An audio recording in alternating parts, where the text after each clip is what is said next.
Ville internationale, cité bancaire, pôle humanitaire, berceau de la haute horlogerie sont autant de casquettes que l'on prête à Genève. Comment le cinéma s'en empare-t-il? Que recherchent les productions qui viennent tourner dans la Rome protestante? Quelle image notre ville porte-t-elle dans le 7e art? Genève au cinéma, ça ressemble à quoi? Tout d'abord, rendez-vous avec le producteur de la série Quartier des banques qui mêle polar et drame familial dans une banque privée de la place.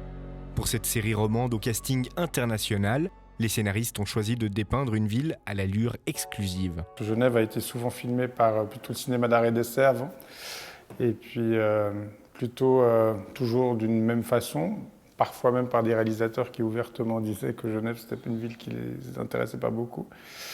Donc nous, au contraire, Genève nous intéresse beaucoup. D'ailleurs, un peu comme les acteurs, la ville joue un véritable rôle dans l'intrigue. Nous, on voulait vraiment faire de Genève la reine de la série et la mettre en valeur. C'est pour ça qu'on l'a aussi rendue très familière dans la première saison, beaucoup aussi avec des plans de drone, qu'on a moins utilisé après, puisque les gens étaient déjà familiarisés avec l'espace de Genevois, quoi. Traversons l'Atlantique. Le cinéma hollywoodien aime citer Genève, mais ne s'y déplace que rarement.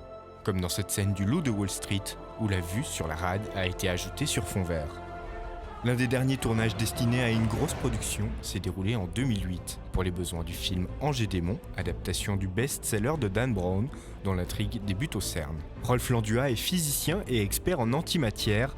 C'était le consultant du réalisateur Ron Howard durant le tournage. Ron Howard est venu d'abord pour une interview pour un week-end où on a travaillé ensemble. C'était en juin 2007. Et en février 2008, il y avait une équipe spéciale qui est venue pour 3 jours au CERN pour filmer dans le lieu de Atlas, du LHC, pour prendre toutes ces scènes qui sont liées au CERN dans le film. L'équipe du film s'est même inspirée du vocabulaire de Rolf pour peaufiner les dialogues. Ils ont plus ou moins enregistré chaque mot que je dis pour un jour entier. Et finalement, ils ont trouvé peut-être 3-4 phrases que j'ai dit effectivement. Le physicien a également rencontré les stars du film, Tom Hanks et Haile Zurer. On a eu un lunch et aussi un dîner dans un petit restaurant à Genève. Ils étaient super intéressés pour comprendre qu'est-ce qu'ils ont dit là. Et parfois, Genève apparaît dans des productions sans que cela ne soit vraiment voulu. Regardez cette scène de la série The End of the Fucking World, censée se dérouler dans un hôtel anglais. Au mur, le paysage vous évoque peut-être quelque chose, c'est normal. Nous avons découvert qu'il s'agit du tableau nommé Quai des Paquis de Jean-Baptiste Camille Corot. Direction le musée d'art et d'histoire, puisque c'est là qu'il est censé être exposé. Lada Umstetter est conservatrice en chef des Beaux-Arts pour l'institution genevoise. Quand nous l'avons contactée, ce fut une découverte pour elle aussi. On ne prête jamais les œuvres pour les séries, mais pour les droits de reproduction, bien sûr, qu'on donne les droits.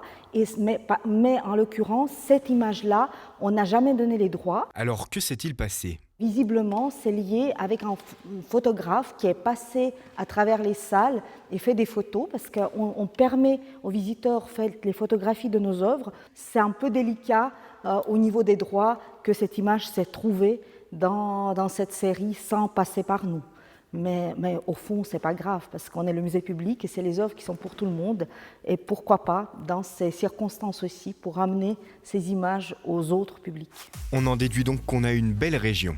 Une chose est sûre, on n'a pas fini de voir Genève dans les productions audiovisuelles. La ville a lancé le projet de Swiss Screen Foundation avec cet objectif, attirer les caméras du monde entier entre le Salève et le Jura.